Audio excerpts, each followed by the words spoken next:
Hey, so today I'm gonna be just reviewing like what a dégagé and a tendu is, how they're performed properly, and how I've improved over time in the class and how I plan on improving in the class. So the starting with the fundamental steps of executing a dégagé and a tendu, you have to engage the core, the hamstrings, the calves. You have to lengthen the legs and the torso, and also press your feet into the ground. In a dégagé, the foot is lengthened and extended as it brushes off the floor, and the thighs are like magnets in the way that they come back together. Um, so you use the hamstring to pull your leg into place. You can't use your foot. You can't use just the bottom of your leg. You have to use your hamstring to pull it back together. So with the tendu, it uses a hamstring as well to push the leg forward with a pointed foot and a lengthened foot. You have to articulate the foot. And to bring it back into its original position, you have to use that hamstring. And so typically you'll see errors such as a flex foot, feet or legs aren't turned out enough when necessary. There's no engagement of the muscles in the body, and using the foot to bring the legs in rather than using the hamstring. Not lengthening the torso and the legs is also a error that we typically see. These errors can be corrected with practice and by constantly reminding yourself during practice that these things are what you need to be mindful of. Practicing slowly and practicing often and working your way up to tempo can be extremely helpful in building the muscle memory required to do proper technique. Core engagement is important to us because without it, you can't really have stability to perform the tendu and the dégagé.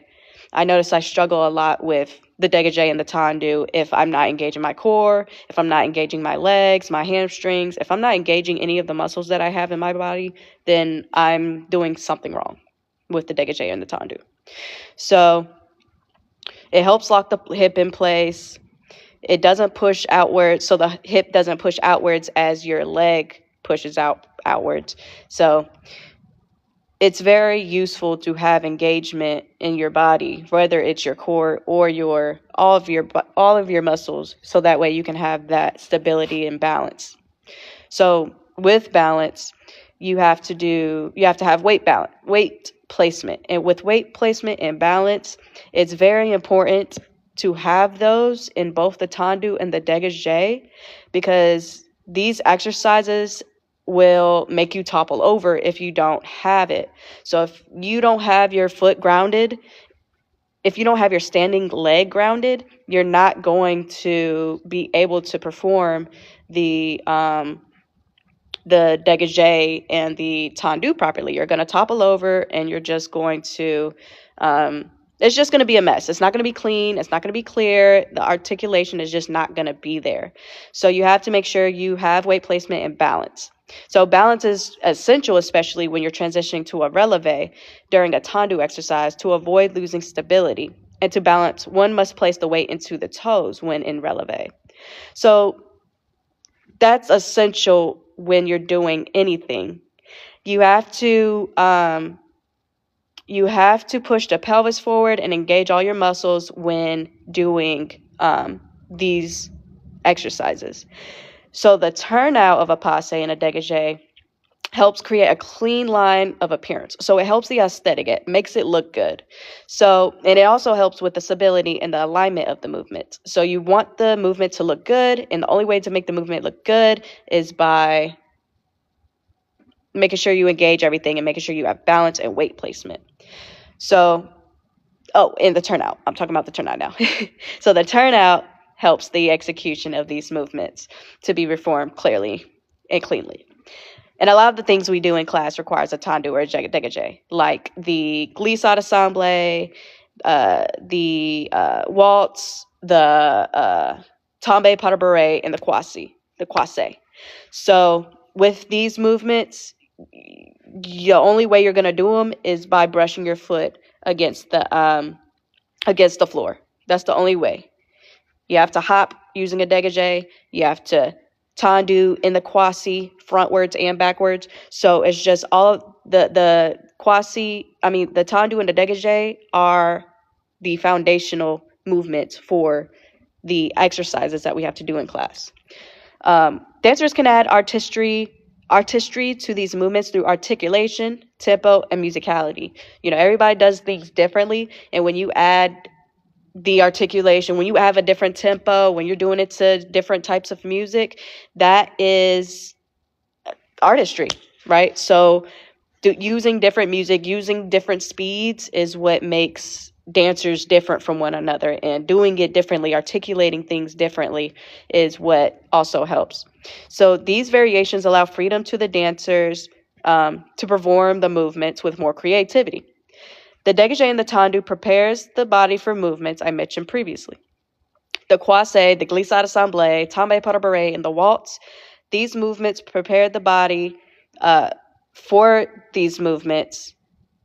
The dégagé and the tendu prepares the body for these other movements that I mentioned because they're the foundation, like I said already. So I'm starting to understand the weight placement and engagement that I have to have in order to perform the movement. And at first I couldn't keep up with the tempo once we began the second set of dégagés, but over time I have gotten a little better at focusing on what I have to do, though there's still improvement to be made. Same thing with the tendus. The tendus, really, I've improved more at that because it's a little less, I think it's at a same tempo, but and I've gotten better at engaging my muscles so that when we go into that releve in the tendu, I am better. I am balancing. I am stable. So with the tendu, I'm way better at it. I'm noticing full articulation of the feet, lengthening through the legs, and engaging all the muscles I need to properly perform it. Though again, I can still use some improvement in some way.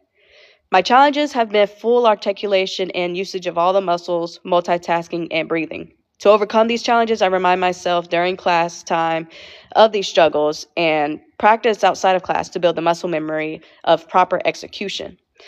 And as I've been reminding myself of proper execution, I have been adjusting to these errors. But as I struggle with multitasking, practice is what will help the most. My goals for this class moving forward are to focus more on improving on multitasking, articulation of all limbs when necessary, and building muscle memory on proper movement execution. And maybe I need to meditate. Maybe I need to meditate on all of my goals before class to enter with a calm and set mind so I don't feel so panicked when doing the movement. So if I meditate and I think about what is required of me to do these movements, then I'll be fine. I'll have a better mind going into class rather than an empty mind going into class. So another thing I want to do to improve is use the resistant bands.